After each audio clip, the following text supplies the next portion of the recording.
Good morning dear class fourth student. पिछले class में हम लोग इंग्लिश लैंग्वेज में लेसन नंबर 3 या लेसन नंबर 8 का जो कि लेसन नेम है ड्रीम्स, इसका एक्सरसाइज हम लोगों ने बनाया था, जिसमें ए सेक्शन है कम्प्रीहेंशन, उसका A1 और A2 बनाया था। आज हम लोग A3 बनाएंगे। देखिए A3 में आंसर दीज क्वेश्चंस है, इसे हम लोग बनाएंगे। क्वेश्चन नंबर 1 है name 3 things that are between the poet and the fairy land. Question number 2 है what are compare to रूबीज।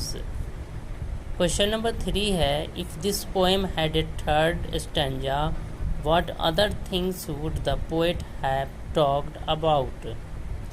Use your imagination and write as many things as possible।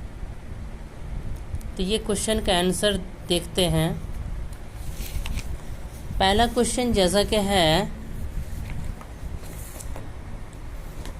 पहला question है name 3 things that are between the poet and the fairy land.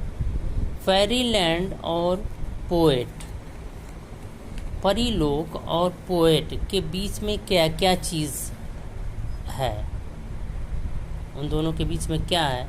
Answer होगा 3 things between poet and fairy land are boulder, pine and crowns. ये आप लोगों ने पढ़ा है ना। Question number first name 3 things that are between the poet and the fairy land. Answer होगा 3 things between poet and fairy land are boulder, pine and crowns. Question number 2 है what are compare to rubies. Ruby किस चीज़ को किसे रूबीज से compare किया गया है। Fruits are compared to rubies. Rubies से किसको कंपेयर किया गया है? फ्रूट को। उसके बाद है if this poem had a third stanza what other things would the poet have talked about. Use your imagination and write as many things as possible. ये कहा जा रहा है कि मान लो आप कि इस ये जो आपका पोएम है ड्रीम्स, इसमें तीसरा स्टैंजा हो, इसमें 2 ही स्टैंजा है ना, थर्ड स्टैंजा हो, तो उस थर्ड स्टैंजा में क्या होता आप सोचिए और लिखिए जितना पॉसिबल हो सके। तो मैंने जहाँ तक सोचा है, आप अपने हिसाब से सोच सकते हैं। I think if poem had third stanza then it had talked about beauty of sky like moon, stars etc। उसके बाद बी को देखिए। बी में कहा जा रहा है B sounds and pronunciation. Sounds and pronunciation. Listen to your teacher read out the following list of words in which of the words do you hear the sound the letter R stand for। देखिए list 1 है और list 2 है। ये क्या है? Grey, stream, ruby, crown, fruit. इन सब में R का साउंड आ रहा है, लेकिन ये देखिए list 2 air, western, beholder, dark, जम। एयर वेस्टर्न, बिहोल्डर, डार्क, जम। इसमें लिस्ट 2 में यहाँ जो जिस तरह से साउंड निकालने के लिए कहा गया है, प्रोनाउंसिएशन निकालने के लिए, उसके अकॉर्डिंगली मैंने पढ़ा है। इसमें फिर यहाँ आगे एक्सप्लेन किया गया है you will notice that in the words in list 2 the letter R is non pronounced. ये कहा जा रहा है कि आपने नोटिस क्या होगा कि लिस्ट 2 में R का साउंड नहीं निकलता है। आगे बताया गया है कि R का साउंड कहाँ कहाँ नहीं निकलता है। The letter R is not pronounced when it occur at the end of a word. जब वर्ड के आखिर में आर आता है तो उसका साउंड नहीं निकलता है, जैसे कि रिवर, कॉपर, कलर, पीटर, पिटे।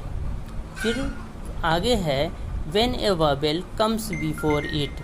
जब आर से पहले कोई ववेल आता है and A consonant follows it, और इसके बाद कॉन्सोनेंट आता है तो भी आर का साउंड नहीं निकलता है, जैसे पाक, पॉट, टम, बॉन।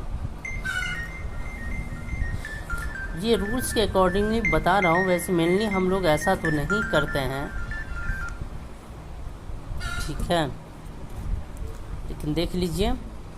देखिए आगे कहा जा रहा है separate the words in which R is pronounced from those in which it is not, then write them in the correct columns in the table below.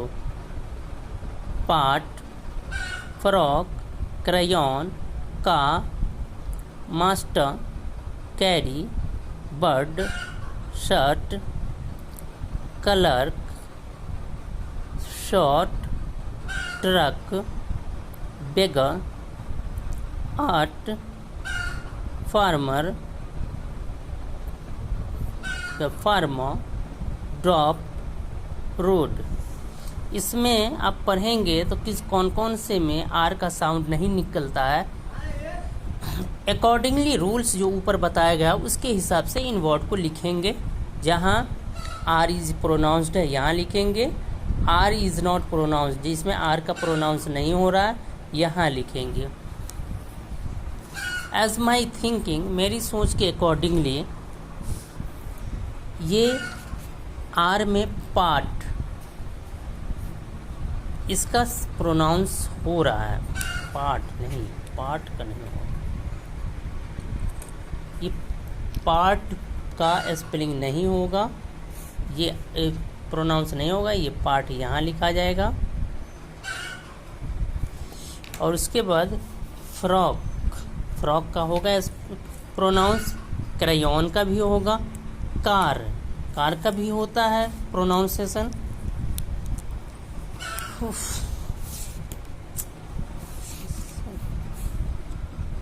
ठीक है, कार का भी प्रोनाउंसिएशन होता है, कैरी का भी होता है, ट्रक का भी होता है, बेगर, बेगर क्या करूँगा,